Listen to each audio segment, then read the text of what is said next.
Alright, this is Gav with IGN and I'm going to break down the first trailer for New Mutants, which looks like they've made a horror movie in the X-Men movie universe. Imagine. I'm gonna ask you a series of questions. The voiceover you hear at the opening is Alice Braga, who's playing Cecilia Reyes, a doctor whose mutant ability allows her to project essentially a 6-inch thick shield around her entire body. Here we have an echo of the mutant graveyard panel in the iconic comic book storyline Days of Future Past. But here, instead of names, the gravestones are anonymous, possibly carrying the numbers of the mutant children experimented on in this facility. Director Josh Boone also confirmed to us that events take place in the present day. And to underscore the dynamic at play, a creepy version of Pink Floyd's Another Brick in the Wall kicks in. This is Danielle Moonstar, played by Blue Hunt. The character, also known as Psyche Mirage, is capable of telepathically creating illusions from the fears or wishes of those around her. That's a good power if you want to infuse your movie with a little bit of horror. The director also told IGN that a major inspiration for the movie was Frank Darabont's Nightmare on Elm Street 3 Dream Warriors, which, if you don't know, features a group of troubled teenagers battling Freddy Krueger in a hospital. Yeah, that sounds about right.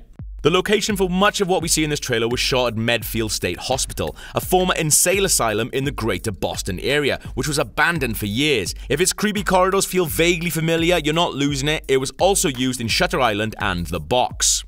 I reckon this is possibly some experiments being conducted on an unseen mutant. Are they extracting green blood or plasma, or possibly piping something into the bloodstream of a child? Dunno. We see Reyes for the first time here administering what looks like a blood test to Moonstar. Locked in a room, we find Anna Taylor-Joy, who you might recognize from the movie The Witch. She plays magic, whose powers make her, well, like sort of a witch. She can teleport and wield black magic harnessed from the limbo dimension. Her character name is Ileana Rasputin, and she's the sister of Peter Rasputin, aka Colossus, who we've seen in the early X-Men movies and more recently in Deadpool. Here we get some quick shots of the New Mutants, though they look more like terrified kids right now. First up is Henry Zaga, played by Roberto da Costa, who also goes by the name Sunspot. He's able to absorb and direct solar energy to gain a variety of abilities, including flight and enhanced strength. We briefly see Game of Thrones' Maisie Williams as Rain Sinclair, aka Wolfsbane, a Scottish mutant who can literally shapeshift into basically a werewolf. Her muted appearance is a callback to the comics where she had a suffocating religious upbringing at the hands of an abusive reverend. We later see what could be a shot of her praying. And finally, Stranger Things' Charlie Heaton, who plays Sam Guthrie, whose mutant name is Cannonball. As his name suggests, he's able to generate tremendous energy that propels his body through the air at great speed and with considerable force. Even though he possesses superhuman durability, he's rocking a broken arm in this scene. Maybe his abilities are still maturing, or it could be the consequence of an experiment he's been subject to. Here it looks like someone has put Sunspot in a washing machine for some reason. This doesn't really look like a very scientific experiment. Maybe the kids are even abusing and bullying each other, and like Baby in the Corner, no one put Sunspot in a hot point. It looks like Reyes has been mauled by some kind of animal here. It's likely this is at the hands, well, claws of Wolfsbane, or it could be the work of the villain Demon Bear, a terrifying creature that's power comes from negative human emotion. It was also responsible for the death of Moonstar's parents, and while the director wouldn't confirm Demon Bear as the movie's main antagonist, he would say the movie is deeply influenced by that particular story arc.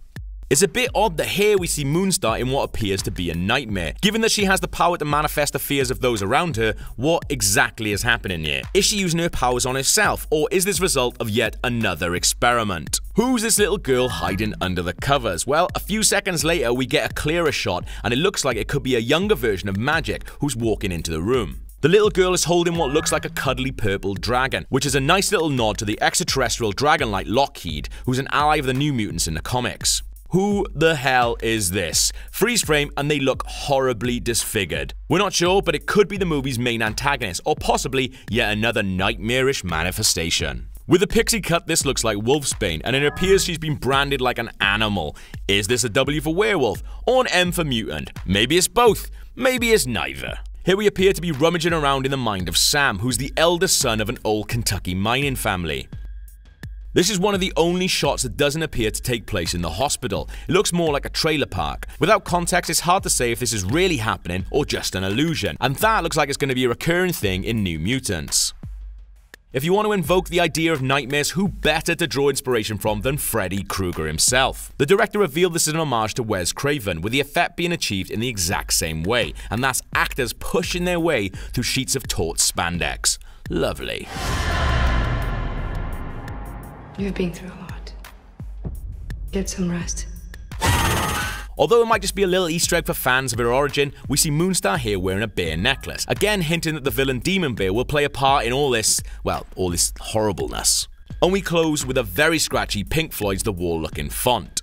So, it looks like New Mutants is going to be a very different type of X-Men movie, and while we haven't seen any familiar X-Men in the trailer, the director hinted to us that the movie would connect with the other X-Men movies in some way. New Mutants is out in April, so I expect we'll learn more in the coming months. If we missed anything huge, definitely let us know in the comments below. And if you like that, you can check out our breakdown of the latest Last Jedi trailer or the latest Justice League trailer.